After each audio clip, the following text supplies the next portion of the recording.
والد کرام، محترم مکرم معزز سامعین حضرات اور عزیزان گرامی قدر، اللہ رب العزت کی حمد و ثنا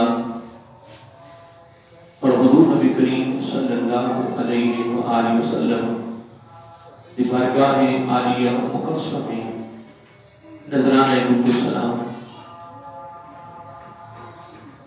خالق کائنات کا بے پایہ کرم ہے، اس کی خصوصی مہربانی ہے کہ ہم سب کو بن مانگے اپنے محبوب علیہ السلام کی امت میں پیدا فرمایا،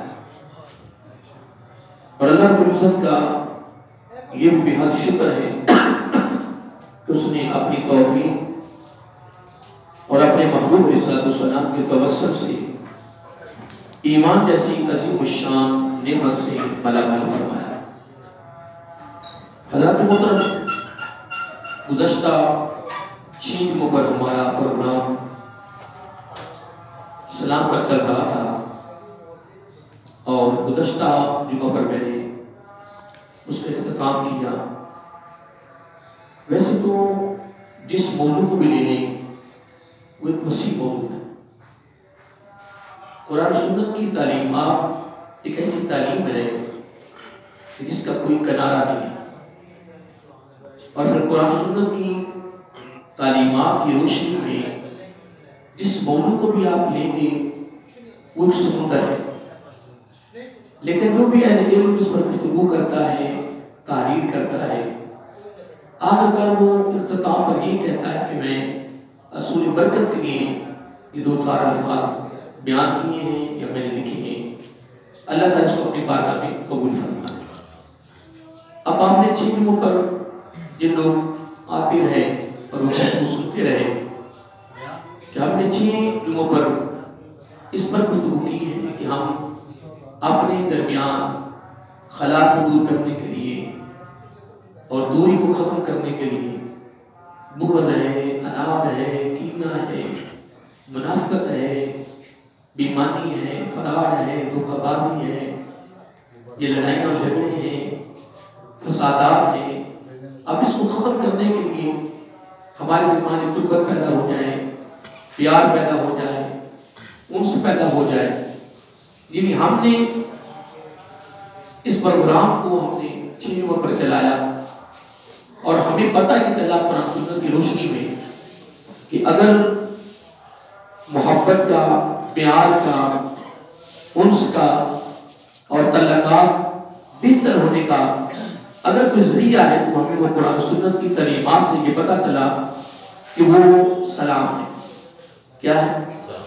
آپ اس کو جانتے ہیں یا نہیں جانتے؟ آقا علیہ السلام نے فرمایا آپ نے سلام کرنا ہے۔ سلام کرنے سے کیا ہوگا؟ میرے آقا علیہ السلام نے فرمایا تمہارے درمیان محبت پیدا ہوگی، پیار پیدا ہوگا، انس پیدا ہوگا۔ اور کئی لوگ ایسے ہوتے ہیں کہ وہ سلام کا جواب بھی نہیں دیتے، لیکن جب آپ اس کو بار بار سلام کریں گے اس کے دل میں یہ بات پیدا ضرور ہوگی۔ کیا؟ اس کے دل میں بھی یہ بات ضرور پیدا ہوگی کہ یار میں جواب بھی نہیں دیتا، یہ مجھے سلام کرتا رہتا ہے۔ وہ وقت دور نہیں ہے کہ اس کے دل میں بھی اس کی محبت پیدا ہوگی، پیار پیدا ہوگا۔ اور یقیناً آقا علیہ السلام نے یہی اپنی امت کو ترغیب دی ہے کہ جو سلام میں پہل کرتا ہے وہ کیا ہے؟ وہ رب کی بارگاہ میں محبوب ہے۔ اور آقا علیہ السلام کی بارگاہ عالیہ میں جو سوال کیا گیا کہ یا رسول اللہ صلی اللہ علیہ وآلہ وسلم، 2 شخصوں کا اگر آمنا سامنے ہوتا ہے، کیا آمنا سامنا ہوتا ہے، تو اب دونوں میں سے افضل کون ہے؟ لیکن سوال کیسا ہے؟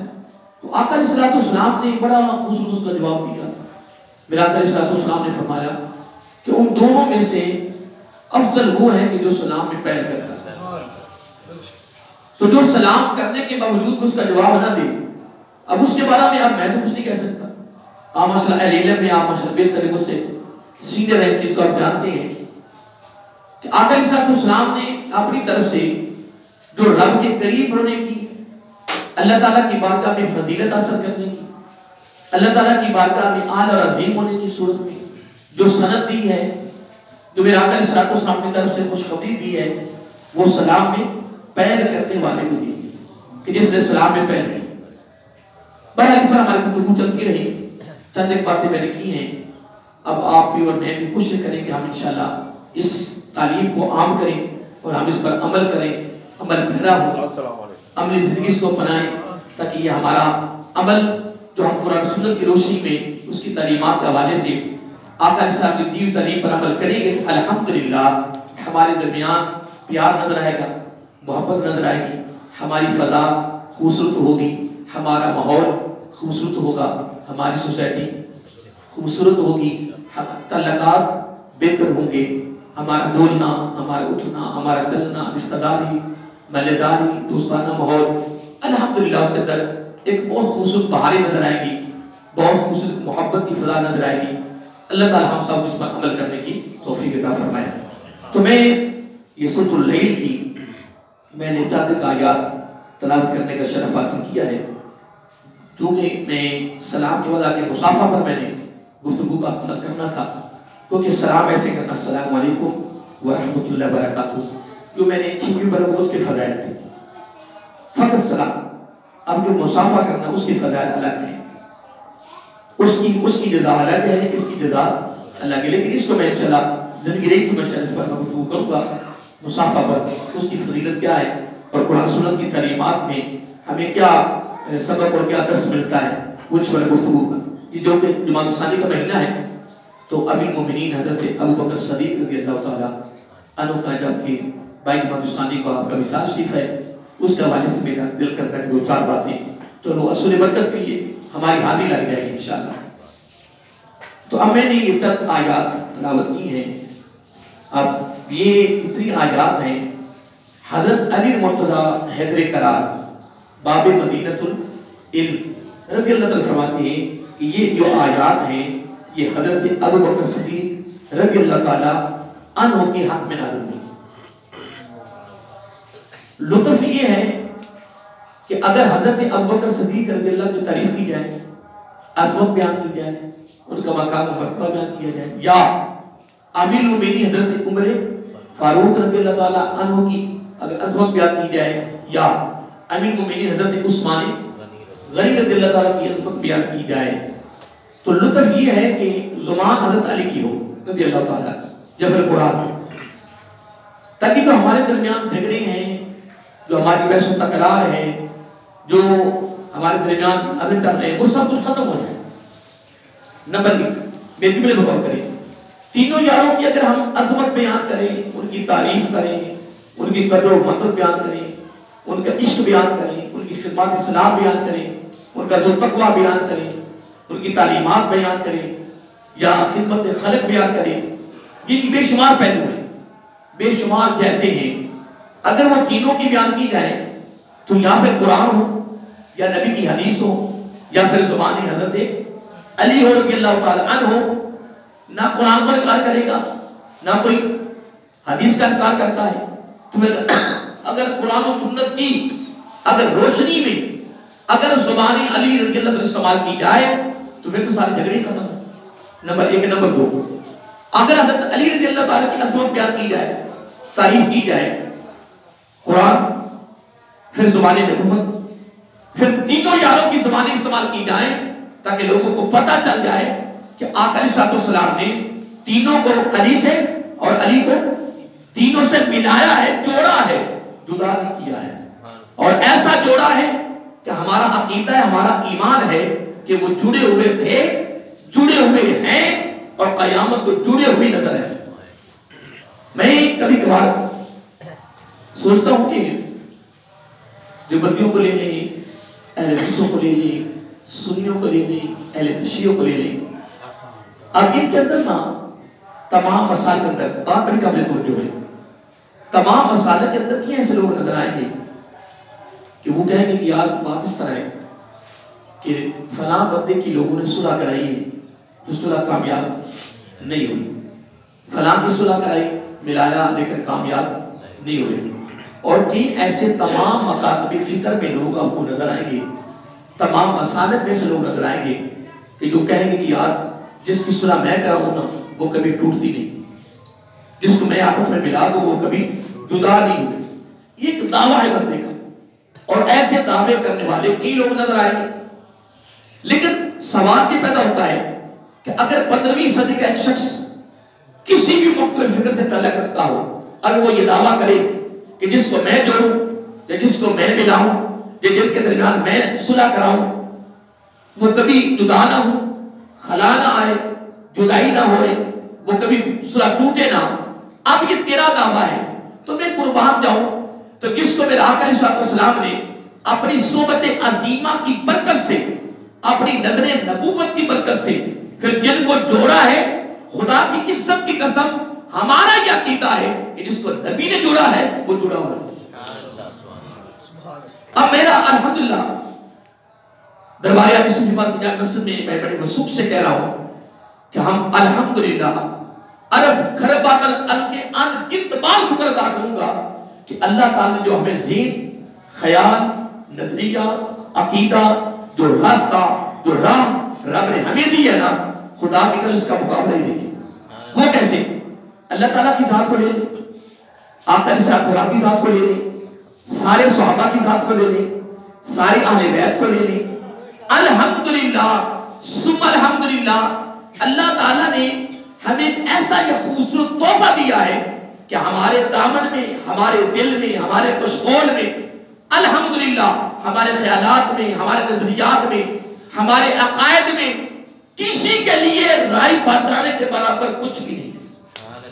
یہ رب کا کرم نہیں ہے، یہ رب کا فضل نہیں ہے، کہ رب کی مہربانی نہیں ہے کہ اٹھیں گے صحابہ کو لے لیں گے یا صحابہ کرام سے کسی کو لے لیں گے، کوئی اٹھے گا وہ اہل بیت کو لے لیں گے، کسی کو لے گا وہ کسی کے لیے اٹھ بیٹھے گا، وہ کسی خلاف کتاب لے کر آئے، وہ کسی خلاف گفتگو کر رہا ہے. لیکن الحمدللہ میں اکیلا بھی بیٹھتا ہوں، تنہا بھی بیٹھتا ہوں نا، میں کہتا ہوں الحمدللہ اے باری تعالیٰ تیرا کرم ہے ہمارے اوپر، تیرا فضل ہے ہمارے اوپر، یہ تیری مہربانی ہے کہ تو نے عالم ارواح سے بن مانگے ہمیں پسند کر کے اپنے محبوب علیہ السلام کی امت میں پیدا کیا، پھر ایمان والوں کے گھر میں پیدا کیا، پھر ایسے گروہ میں، ایسی جماعت میں، ایسے زمرے میں، ایسے گھر میں تو نے پیدا کیا ہے کہ جس زمرے میں یا جس جماعت میں یا جس مسلک میں کسی کے لیے رائے بتانے کے برابر بھی مخالفت نہیں.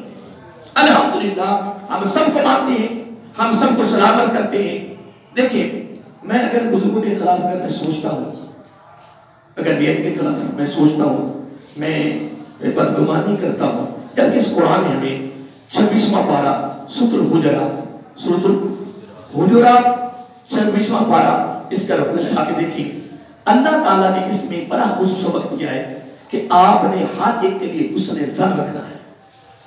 یہ ہمیں قرآن کی تعلیم ہے، قرآن سے ہمیں یہ سبق مل رہا ہے کہ تو نے ہر بھائی کے لیے کیا رکھنا ہے؟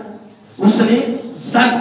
اگر تیرے کان کو کہتے نا کہ یار فلاں بندے کے نا کان بھرے جا رہے ہیں، فلاں بندے کے کان بھرے جا رہے ہیں، یار فلاں بندہ جو نا وہ کانوں کا بڑا کمزور ہے، یار کچا ہے. یہ اکثر ہمارے تکیہ کلام چلتا رہتا ہے. اللہ کے بندے جب رب نے تمہیں ذہن دیا ہے، اور پھر اس طرح کئی ایسے دفاتر ہیں، کئی ایسے محکمے ہیں جس محکموں کے اندر جناب بس وہ ایک بندے کی سن کے جناب وہ فیصلہ کر رہا ہے، اور بڑے بڑے لوگ ایسے نکام میں اللہ کی مندور رب نے ذہن دیا ہے، عقل دی ہے، شعور دیا ہے، سمجھ دی ہے، تمہیں علم دیا ہے، سرست کرنے کی، سوچنے کی، خیال کرنے کی. رب نے تمہیں طاقت، قوت دی ہے، ہمت دی ہے. اللہ کے بندے اس میں غور کر. میں ابھی نکل رہا تھا گھر سے تو کسی بندے کے ساتھ میری گفتگو ہوئی، میں نے کہا یار آقا علیہ السلام کا فرمان ہے کہ سن من قطعتا وآت من حرمتا، کہ فلاں بھائی فوت ہو گیا ہے، باپ فوت ہو گیا ہے، ٹھیک ہے جی اب اس کی فاتحہ خانی کریں، اس کی میرے بات پہ غور کرنا، اس کی کیا کریں؟ فاتحہ خانی. اس کے اس کے ساتھ زندہ تو نہیں کر سکتا، کسی کو کر سکتا ہے؟ وہ کسی کو تدرس کر سکتا ہے؟ نہیں کر سکتا. یہ فاتحہ خانی ہے یا کسی کے ہاں عیادت ہے نا، یہ سارے سلسلہ اگر دیکھے جائیں یہ میرے آقا کی سنت ہے. کیا یہ میرے آقا کی سنت ہے. یہ آقا کی جو سنت ہے یہ کیا ہے؟ اس میں کہ غور کریں ماشاءاللہ اہل علم میں اس کے درمیان محبت پیدا ہوتی ہے. مثلا میں میاں صاحب کے ہاں یعنی ان کے والد گرامی کا وصال ہوا تو میں ان کے یہاں فاتح خانی کرنے آیا. کیا میں میاں صاحب کو زندہ کر لینا تھا؟ بولیے آج تک کچھ زندہ کر سکتے کسی کو؟ لیکن میں اس میں نیت یہ کر کے نہ کہ میاں صاحب بڑے خوش ہو جائیں گے قاری صاحب فاتح خانی کرنے آئے ہیں کیا نہیں، یہ بھی نیت نہیں کرتا. نیت آپ نے یہ کرنی ہے کہ یہ میرا آقا کی سنت ہے، یہ میرا آقا کی ادا ہے، یہ میرا آقا کی کیا ہے خصوص تعلیم ہے، یہ میرا آقا کا طریقہ ہے. اب یہ فاتح خانی ہے، عیادت ہے، کسی کے یعنی پریشانی میں مصیبت اور افزائی ہے، خدا کی عزت کی قسم یہ ساری تعلیمات، یہ سارا عمل فقط محبت پر مبنی ہے. کس پر؟ محبت پر، پیار پر مبنی ہے. آقا علیہ السلام چاہتے ہیں کہ میری ساری امت کے درمیان محبت کی فضا قائم ہو جائے، پیار کی محبت یہ فضا قائم ہو جائے، یعنی کہ حالات خوبصورت ہو جائے، بہتر ہو جائے. اور خدا بھی چاہتا ہے کہ میری مخلوق کے درمیان خلا ختم ہو جائے، دنیا ختم ہو جائے، محبتیں پیدا ہو جائے. کیا؟ اب میں اس بندے کو یہ کہہ رہا تھا کہ یار آپ نے اس کا بھائی فوت ہوا ہے تو فاتح خانی لکھی. اب اس کا جواب یہ ہے میرا فلاں فوت ہوا وہ نہیں آیا، میرا فلاں فوت وہ نہیں آیا، میرا فلاں فوت وہ نہیں آیا. میں کہ بالکل میں مانتا ہوں کہ وہ نہیں آیا، وہ نہیں آیا. اب میری ایک بات سن لیں. میں کہ ام المومنین حضرت عائشہ صدیقہ رضی اللہ عنہا گھر میں بیٹھی ہوئی، حضور نبی کریم علیہ السلام نے محبت میں پیار میں جملہ بہت خصوص ہونے والا ہے، محبت میں پیار میں فرمایا عائشہ آقا حکم فرمایا تیرا دل کرتا ہے، تیرا دل کرتا ہے کہ جس طرح تو دنیا میں میرے ساتھ رہ رہی ہو نا اس طرح جنت میں بھی تو میرے ساتھ رہے. لیکن یہ تو میرا آقا کی بیوی ہے نا تو اسے تو رہ نہیں رہنا. لیکن میں کہتا ہوں ہر کے لیے کہ المرء مع من احب الیہ. آقا علیہ السلام نے فرمایا کہ دنیا میں جس کے ساتھ تمہاری محبت ہوگی قیامت کو اسی کا ساتھ ملو. اب یہ تو ہر ایک کے لیے کہ جس کے ساتھ تیری محبت ہوگی یا تیرا پیار ہوگا، اٹھنا بیٹھنا ہوگا، جس کی تجھے سنگت ملے گی، جس کا تو ساتھی بنے گا، قیامت کو اگر اس کی سنگت نہ ملے تو میرا آخر میں ذمہ دار. لیکن دنیا میں انتخاب تیرا ہے، دنیا میں چلاؤ تیرا ہے، دنیا کے اندر تو انتخاب کرنا ہے. باقی نہیں قیامت کی بات وہ میں ضمانت دیتا ہوں، میں گارنٹی دیتا ہوں کہ ساتھ اسی کا ملے. اب میں یہ بات کر رہا تھا کہ یہ تو ہر ایک کے لیے ہے کہ جس سے تمہاری محبت ہوگی. مثلا اگر ہم آقا علیہ السلام سے محبت کریں تو میرا آقا خوشخبری دیتی کہ تم کیا میرے ساتھی ہو. فرمایا مثلا اس کی مثال دیتا ہوں کہ آقا علیہ السلام کہ جس کے ہاں بیٹی پیدا ہو، کیا آپ تو پہلی بیٹی پر طلاقیں ہو رہی ہیں، پہلی بیٹی پر جناب بیٹی کو مارا جا رہا ہے نا. اصل میں بات یہ بھی نہیں ہے، بات یہ کہ اگر قرآن و سنت کی تعلیمات اگر اس بندے کے پاس ہوتی، اگر کسی اہل علم کے پاس بیٹھا ہوتا، اس کے پاس کوئی 2-4 حرف ہوتے، خدا کی عزت کی قسم بچی کو مارنے کی بجائے، طلاق دینے کی بجائے، کچھ اور کام کرنے کی بجائے الحمدللہ اس بچی کی پرورش کرتا، پیار کرتا، محبت کرتا اس کے ساتھ. لیکن وجہ کیا ہے کہ قرآن و سنت کی تعلیمات سے دوری ہے. اگر قرآن و سنت کی تعلیمات سے دوری نہ ہوتی تو جتنے یہ حالات پیدا ہو رہے ہیں یہ کبھی پیدا نہ ہوتے. اب جمعے کے دیکھ لیں کہ جمعہ عید کا دن ہے، جمعہ عید کا دن ملا کر قرار دیا ہے، اور پہلے شخصان نے کیا تحفہ دیا، دوسرے کو کیا نام ہے، تیسرے کیا نام ہے، چوتھے کا یہ آپ سامنے سنا ہوا ہے. لیکن جمعہ کا دن بھی ٹائم نکالنا مشکل ہو چکا، بس بھاگنا ہے بس کیا میں کھاتا پورا دن کہ میں نے جمعہ پڑھا. لیکن جو قرآن و سنت کی تعلیمات ہیں ہر مسجد میں ہر عالم دین کا اپنا ایک انداز ہے، لیکن کوئی نہ کوئی چیز کسی عالم دین سے ملی، کوئی چیز تو مل جائے گی. برحال میں ایک بات کر رہا تھا کہ آقا علیہ السلام نے فرمایا عائشہ تیرا دل کرتا ہے. آقا کس چیز کا؟ تمہیں جس طرح تم میرے ساتھ دنیا میں رہ رہی ہو نا اس طرح تم جنت میرے ساتھ رہو. میرا دل کرتا ہے میں آپ کے ساتھ جنت میں رہوں. ہاں وہ بیٹی کی بات کر رہا تھا کہ آقا علیہ السلام نے کیا فرمایا؟ فرمایا جس کے ہاں بیٹی ہو اس کی پرورش کرے، اس کی حفاظت کرے، اس کو تعلیم دلوائے، اس کی تربیت کرے، پھر اس کی شادی کرے. آقا علیہ السلام نے ایک جملہ فرما دیا اور بڑا کمال جملہ میں ساتھ ملانا چاہتا ہوں. میرا کہنا یہ دست نبوت دانا ایسے کیا اور 3 انگلی ایسے کر لی اور یہ 2 انگلیوں کو ایسے ملا دیا، شہادت انگلی اور جو میں نے ملی. ایسے ملا کر ایک جملہ فرما دیا، فرمایا جس طرح یہ دونوں انگلیاں آپس میں ملی ہوئی ہیں، قیامت کے دن وہ شخص میرے ساتھ اس طرح مل کر میرے ساتھ جوڑ کر میرے ساتھ جنت میں جائے۔ آقا علیہ الصلوۃ والسلام نے یہ گارنٹی اور ضمانت دی اپنی طرف سے۔ اب میں یہ آپ سے تھوڑا خیال کرتا ہوں کہ اگر میرا آقا ایسے فرمایا کہ میرے ساتھ جوڑ کر جنت میں جائے گا تو جنت میں کیا ایسا ہوگا؟ میرا آقا فرمایا کہ لو جی آپ جنت میں داخل ہو گئے مل کر، اب تو رہ پہلی جنت میں جاتا ہوں 8ویں جنت میں، ایسا ہوگا نہیں۔ جب میرا آقا نے فرمایا کہ میرے ساتھ ایسے وہ جنت میں جائے گا تو الحمدللہ جس جنت میں یا جس جہاں میں آقا کا ٹھکانہ ہوگا وہ بھی وہی رہے گا۔ کہ اگر یہ جوڑ کر جا رہا ہے تو آقا نے تو 8ویں جنت میں ہونا، جو میرا کس بات میں پڑھا ہے۔ آقا علیہ السلام اکثر فرماتے کہ یا اللہ جب بھی جنت مانگو 8ویں مانگو۔ ایک میرے آقا کی محبت کا ایک پہلو بڑا خوبصورت ہے جو امت صلی اللہ کو پیار ہے۔ آقا علیہ السلام اکثر فرماتے کہ جب بھی جنت مانگو تو اکثر فرماتے قرآن گفتگو۔ تو ایک دن غلام بول اٹھے، ارجع فدا کا ابی و امی یا رسول اللہ صلی اللہ علیہ وسلم، آپ جب بھی فرماتے 8ویں جنت کا ذکر کرتے ہیں، اس میں کیا رہا ہے؟ اس میں کیا ہے؟ ویسے تو ہمارا عقیدہ ہے کہ لا یخلو فعل الحکیم الحکمت، اللہ تعالیٰ اس کے محبوب صلی اللہ علیہ وسلم کو کوئی بھی فرمان یا کوئی بھی جملہ یا کوئی گفتگو جو وہ حکمت سے خالی نہیں ہے۔ اب اس میں کیا رہا تھا؟ اب ملا کر جو پہلو دیا ہے محبت کا وہ کمال دے دیا، بہت کمال جملہ دیا۔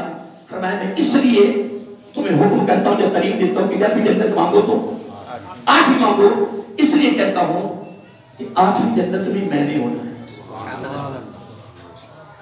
8ویں جنت میں ماں کہتی نا کہ بیٹا تو میری نظروں کے سامنے رہتا ہے نا تو مجھے کیا رہتا ہے؟ سکون رہتا ہے۔ جب تو میری آنکھوں سے اوجھل ہو جاتا ہے نا تو میں فکر مند ہو جاتی ہوں۔ اے بیٹا جب تو گھر میں جاتا اس وقت نا میں دروازے پہ تکتی رہتی ہوں، میں فکر میں رہتی ہوں، جب تو آ جاتا ہے اور تمہیں دیکھ لی تو مجھے سکون مل جاتا ہے۔ ایسے کہتے ہیں یہ ماں ہے۔ اور آقا علیہ السلام نے کیا فرمایا؟ فرمایا 8ویں جنت میں نے ہونا ہے۔ اب اس سے بڑی محبت کیا ہو سکتی ہے کہ آقا علیہ السلام چاہتے ہیں 8ویں میں بھی ہو اور تم بھی ہو تو میری نگاہوں کے سامنے رہو۔ میں بات کر رہا تھا یہ تو درمیان میں ایک محبت کی بات آ گئی نا۔ آقا علیہ السلام نے جس کو فرمایا نا کہ وہ میرے ساتھ ایسے ہی جنت میں، اب اس کی مثالوں دیتا ہوں۔ میرا آقا علیہ السلام بند کمرہ ہے، کیا بند کمرہ ہے۔ اب نوجوان میری امت کا نوجوان ہوتی ہے، پیسہ بھی ہے، دولت بھی ہے، کوئی ڈر بھی نہیں ہے، کوئی خوف بھی نہیں ہے، گناہ کرنے کی طاقت بھی ہے۔ اب بالکل گناہ کے قریب پہنچ رہا ہے، بند کمرہ ہے، کوئی نہیں دیکھ رہا، لیکن اگلی باتیں سن لیں، پیسہ بھی ہے، ڈر بھی نہیں کسی کا، اور جب طاقت یعنی قوت بھی سارے گناہ کرنے کی، لیکن بس اس کے منہ سے نواز جملہ نکلا۔ کیا نکلا؟ جملہ نکلا، اللہ دیکھ رہا ہے۔ اللہ ویسے نہیں فرمایا در جوانی توبہ کر در شیبہ پہ ہمری، ویسے نہیں فرمایا گیا کہ جوانی میں توبہ کریں گے شیبہ پہ ہمری ہے، ہم تو سارے معصوم ہیں نا، لیکن وہ فضیلت دی گئی ہے نوجوان کو۔ تو میں بات کر رہا تھا، آقا علیہ السلام نے فرمایا اگر اس وقت اس لمحہ اگر بھی امت کا نوجوان رب سے ڈر گیا، رب سے خوف کھا گیا اور کہہ بیٹھا بھئی اللہ دیکھ رہا ہے، میں اس گناہ کے قریب نہیں جا سکتا، آقا علیہ السلام نے فرمایا والذی نفسی بیدہ، مجھے اللہ کی عزت کی قسم، اے میری امت کے نوجوان، قیامت کے دن جس طرح یہ دو انگلی ملی ہوئی ہے اس طرح تو انسان مل کر جنت میں جائے۔ اور پھر جہاں میرے آقا ہوں گے، جس جنت میں ہوں گے، جس جگہ ہوں گے، اسی مقام پر اس کو بھی وہاں ٹھکانا ملے۔ اب میں واپس آنا چاہتا ہوں اس جملے پر کہ میں نے کہا بھی آپ نے اجازت نہیں کی ہے، اپنا فاتح خانی نہیں کی، انہوں نے کہا کہ وہ ہمارا فلاں فوت ہوا ہے، فلاں فوت ہوا ہے، فلاں فوت ہوا ہے، تو وہ نہیں ہے۔ میں وہاں قسم اٹھا بیٹھا، میں کہا خدا کی عزت کی قسم، اگر آج قرآن سنت کے تعلیمات پر ہمارا عمل ہو جاتا نا تو یہ جو حالات ہم دیکھ رہے ہیں یہ کبھی نہ دیکھتے، یہ جو حالات ہمیں دیکھنے پڑ رہے ہیں نا یہ کبھی بھی حالات نہ دیکھتے۔ نمبر ایک، بس اوقات تو ہمارے پاس تعلیم نہیں ہے، نمبر ایک۔ نمبر دو، بس اوقات تعلیمات ہونے کے باوجود توجہ نہیں ہے، فکر نہیں ہے، کس کرنے کی صورت میں عمل کرنا سب سے مشکل ترین عمل ہے. فرمایا ایسا دل کرتا تیرا؟ اور کہا دل کرتا ہے. آقا علیہ الصلوۃ والسلام نے کمال جملہ فرمایا. فرمایا جو نہ بولے تو نے بولنا ہے، جو نہ بولے، جو نہ دے تو نے دینا ہے، جو نہ آئے تو نے جانا ہے، جو زیادتی کرے تو نے معاف کرنا ہے. ادھر حدیث کا لفظ کیا ہے؟ سل من قطعک، تو نے اس سے جڑنا ہے جو تم سے ٹوٹے. وآت من حرمک، تو نے اس کو عطا کرنا ہے جو تمہیں محروم کرے. آرد امن ظالمک، تو نے اسے معاف کر دینا ہے یا درگزر کرنی ہے جو تیرے ساتھ زیادتی کرے. آقا علیہ الصلوۃ والسلام ایسا جس میری امتی میں، اب توجہ طرف جو بلا ہے، جس میری امتی میں یہ ادائیں پائیں گئی، یہ عمل پائے گئے، میں اس کا نبی گارنٹی دیتا ہوں کہ وہ قیامت کو میرے ساتھ جنت میں ہوگا. لیکن دوستو ایک بات ہے، ماشاءاللہ سب اہل علم بیٹھے، یہ بات کب ہوگی؟ میں آپ سے بات قبل خیال کرنا چاہتا ہوں.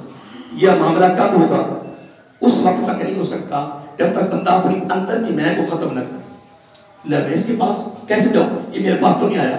خدا کی قسم یہ جو قرآن بھرا پڑا نا، یہ سارا قرآن جو ہے نا، یہ ضابطہ حیات ہے. رب نے کوئی بات اس میں چھوڑی نہیں ہے، لیکن ہم تو اس کے قریب نہیں جا رہے. پھر آقا صاحب کی لاکھوں حدیثیں ہیں اور ہر موضوع کی مناسبت سے میرا دل تعلیم دی ہے، لیکن کیا ہے ہم اس کو نہیں جا رہے. اب یہ جو نمبر ہے نا وَاسْجَنَّبُهَا الْأَتْقَى، یہ جو پہلی صفت جو دی گئی ہے میرے آقا کے صحابی کو، کیوں دی گئی ہے؟ کہ خدا کی عزت کی قسم اتقا اس وجہ سے دی گئی ہے کہ اس کو دوزخ سے دور کیا گیا، دوزخ سے بری کیا گیا. نبی علیہ الصلوۃ والسلام کے صحابی کو رب اپنی طرف سے سند دے رہے ہیں، اپنی طرف سے. کیوں دے رہے ہیں؟ اتقا، اس لیے کہ آقا علیہ الصلوۃ والسلام کے غلاموں میں، امت میں سب سے بڑے پرہیزگار ہیں، اور اس پرہیزگاری کی وجہ سے رب نے فرمایا محبوب یہ نہ مجھ سے مانگے، میں خود اس کو عطا کرتا ہوں. اس لیے کہ اس کی پرہیزگاری، اس کا تقویٰ، تیری فرما برداری، تیرے حکم کی تعبیر، تیری ضد کو اپنانا، تیری اداؤں کو اپنانا، یہ مجھے اتنا پسند آ گیا ہے کہ میں خود اپنی طرف سے سند دیتا ہوں. وَاسْجَنَّبُهَا، اب کوئی اعتراض کرے، کوئی تنقید کرے، کوئی مخالفت کرے، خدا کی عزت کی قسم سورۃ اللیل کی آیت نمبر 17 نے یہ گواہی دے دی ہے کہ اس شخص کو رب نے دوزخ سے بری کر دیا ہے. کس کو؟ اتقا، اتقا، کہ جو میرے آقا صلی اللہ علیہ وسلم کی امت میں سے تقویٰ کا مالک ہے، پرہیزگاری کا مالک ہے. اور سب سے پہلے یہ سند کس کو ملی ہے؟ وہ امیر المومنین حضرت ابوبکر صدیق رضی اللہ تعالیٰ عنہ کی ذات ہے. تو ان کے عمل کو دیکھ کر رب نے اپنی طرف سے یہ تحفہ، یہ انعام، یہ سند اپنی طرف سے عطا فرما دی ہے. انشاءاللہ باقی گفتگو انشاءاللہ جاری رکھیں گے. دعا یہ کریں کہ اللہ تعالیٰ ہم سب کو یہ خصوص باتیں جو قرآن سنت کی تعلیمات ہیں اس پر عمل کرنے کی توفیق عطا فرمائے. وما علینا